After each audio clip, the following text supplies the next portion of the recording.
Hey everybody, this is Geneva of Geneva's Closet Talk Show. Please make sure you like and share this video and subscribe to Geneva's Closet if you haven't already done so right here on YouTube. And you can follow me on Facebook at Geneva's Closet. And you can email me at genevascloset22@gmail.com. Now, let's get into the news. Hey everybody, welcome back to Geneva's Closet. As we celebrate Black History Month, we're excited to delve into some compelling and often overlooked stories that have shaped the rich tapestry of African American history. Today, we'll be exploring a Black history story that deserves our attention. Have you ever seen this picture before? This is an old photo from the 1940s of the KKK standing there with a man dressed in a Santa Claus outfit, handing a man by the name of Uncle Jack a radio who is 107 years old, and he's there with his wife Josie, who is 86. Can you see the looks on their face? Well, we're going to get into this story, and it all starts with the man that's dressed in a Santa Claus outfit, Dr. Samuel Green, and he's actually the Grand Dragon of the KKK. Let's find out a little about Dr. Samuel Green, so check this out. The Ku Klux Klan returns to the South. Complete with traditional white hoods, the sheet shortage notwithstanding, about 700 Klansmen prepare for the first meeting to be photographed since 1941. The assembly point atop Stone Mountain is 16 miles east of Atlanta, Georgia. Klan leaders predict similar revivals throughout America.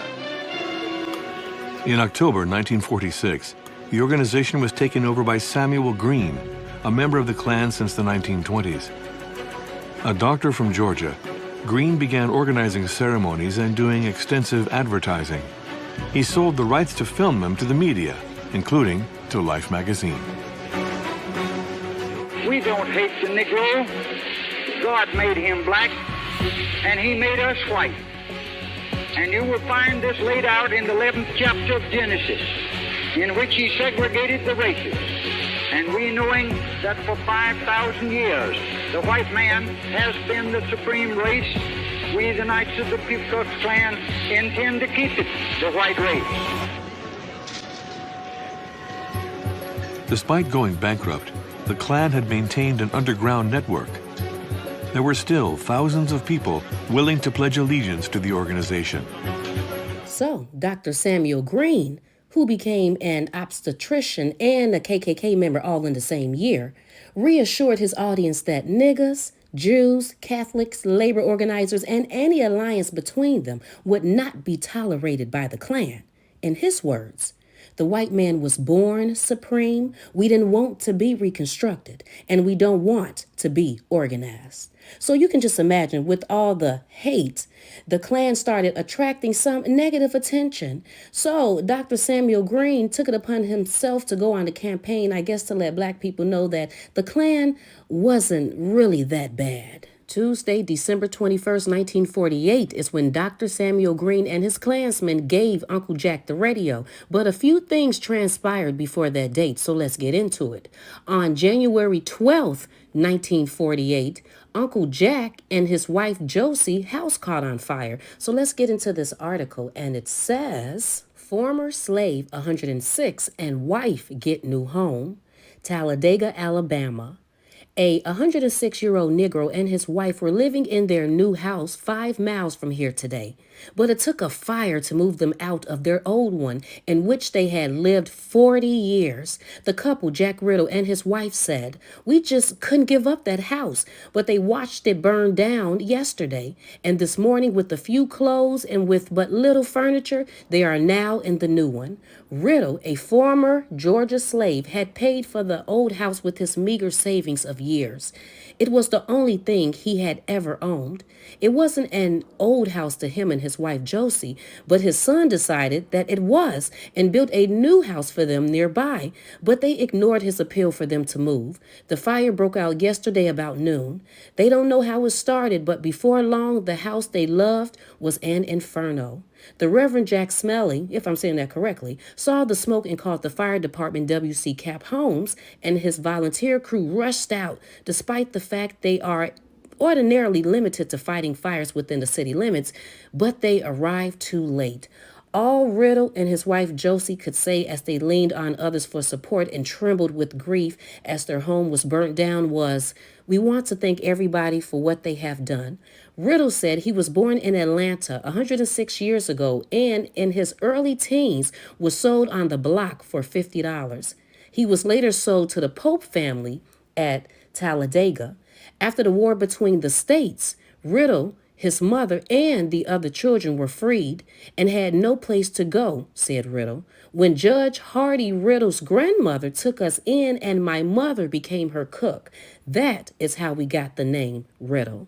On July 24th, 1948, a picture was taken of Dr. Samuel Green, Grand Dragon of the KKK, taken at an initiation ceremony on Stone Mountain with two children wearing full Ku Klux Klan robes and hoods standing on both sides of them.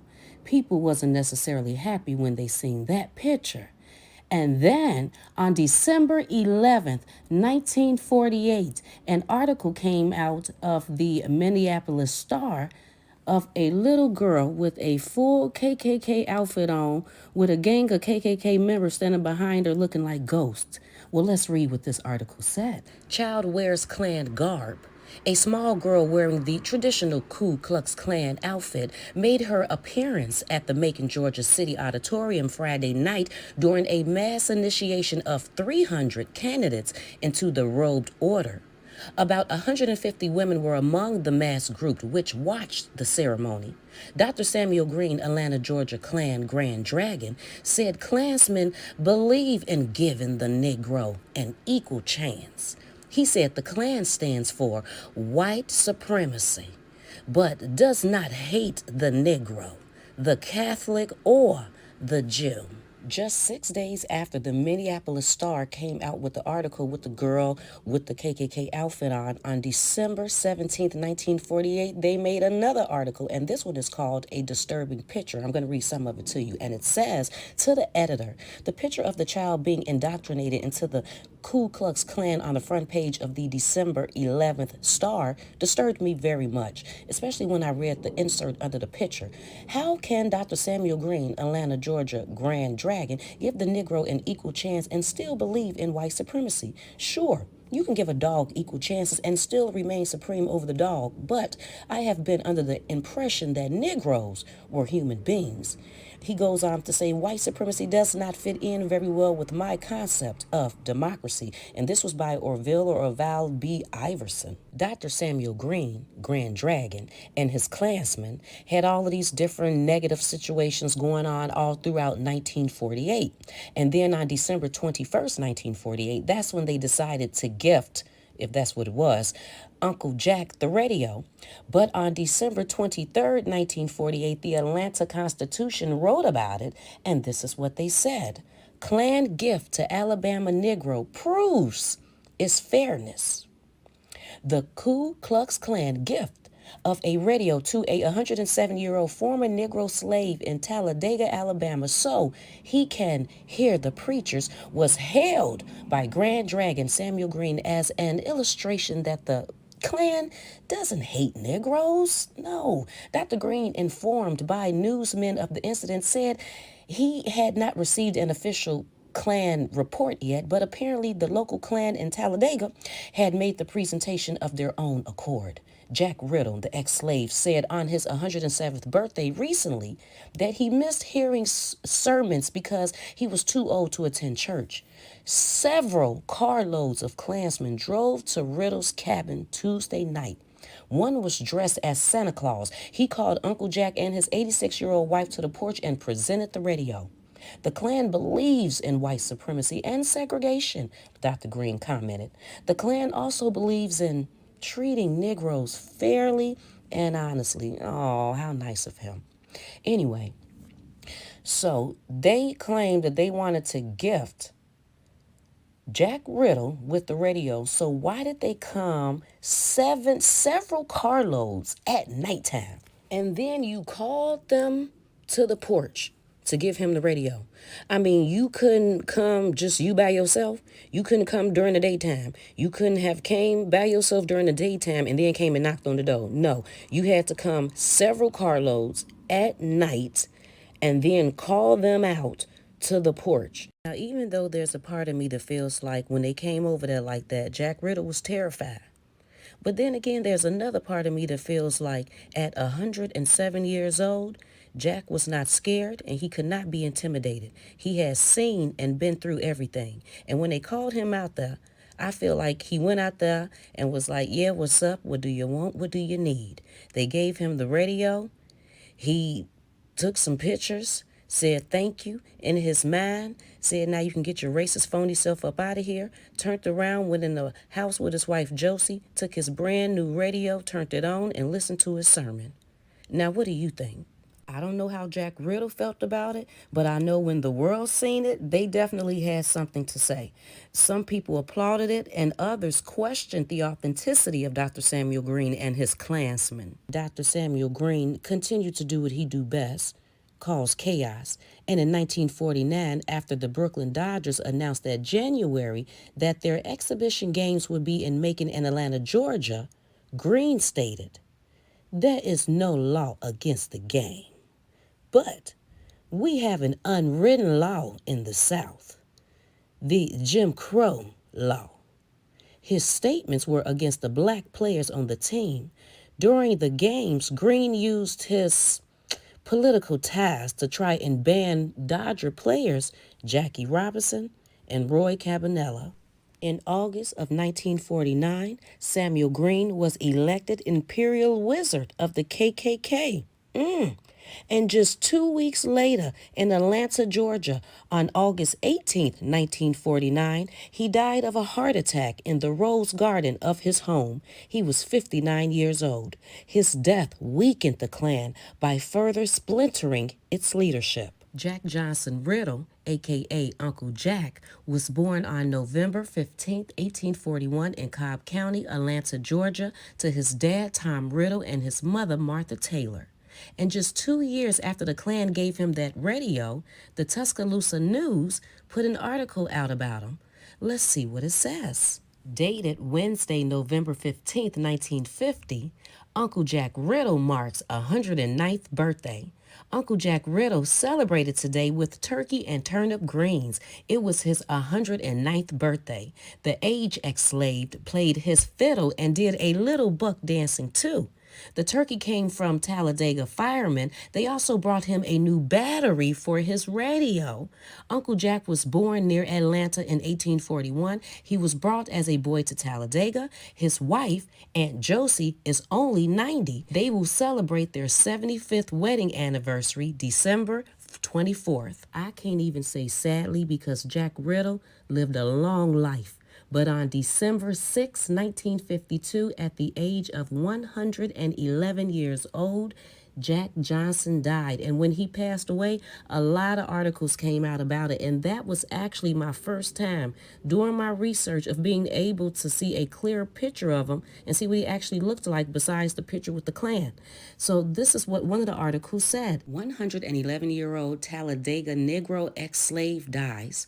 Blind Uncle Jack Riddle, 111-year-old former slave who was brought for $50 on the slave market, died over the weekend from a cold brought on by a 6-mile trip from his cabin to Talladega and back. Death came Saturday at his home on a 40-acre plot he farmed. Known by hundreds of white and colored in the Talladega area, Uncle Jack was the proud possessor of a battery radio presented to him several years ago by a delegation of Klansmen dressed in full outfit. Live right, obey the Lord, and honor thy father and mother, and the old master will take care of you, was his formula for long life and maintaining his many friends. The snowy-haired Negro man became blind several years ago. Visitors said he would get up and try to walk unaided, bumping into furniture. They said during the past year, he danced a jig to prove he was still hardy. The elderly Negro delighted in telling his white friends of the days when he leaded the 100 mule teams that carried items around Talladega over a plank road for water shipment. Survivors include his widow, now 97 years old, and 80 descendants. And then there was another article that even went on to say that he would be buried with prominent Talladega citizens as honorary pallbearers. There were actually several articles that came out about Jack Riddle when he passed away. One reason was because he was a centenarian, whatever you call it when you live to be over 100 years old. And the other reason was because people loved him. And the reason why I know that is because of this article that came out in the Avalanche Journal Sunday, December 14th, 1952, after he passed away. And it said, Jack Riddle died the other day in Talladega, Alabama, and 8 prominent men, his friends and neighbors, acted as his pallbearers. What is unusual about that? Several things. In the first place, Jack Riddle had lived for 111 years, and during those years had earned the respect, admiration, and affection of his fellow townsmen. In the second place, Jack Riddle was a Negro. And in the third place, the 8 prominent citizens, Alabama, whatever, remember, who were his pallbearers were all white men. There were no bitterness in Talladega, Alabama when Jack Riddle's remains were laid to rest. Make sure you stay tuned to the end of this video. There's 2 things that I wanted to mention before I end this video, and one is this article that I found from Raleigh, North Carolina, dated for Wednesday, December 19th, 1860, right before Christmas, and it talks about what people were saying about the slaves during Christmas time, and it says, Christmas is coming, the great time of freedom from restraint among our slaves. Christmas times is close at hand, and the times demand watchfulness and circumspection among all slave owners. Keep your Negroes at home. Humanity to the slave and safety to the owner require it. A very slight in property at this time might cause danger to one and loss to the other. The slave population is contented and conservative, but an exposure to temptation and excitement, such as liquor and bad company, will corrupt and ruin the best of them. Keep them at home. As I was doing my research, I came across something that not only made me laugh, but made me say that they couldn't even be KKK members correctly.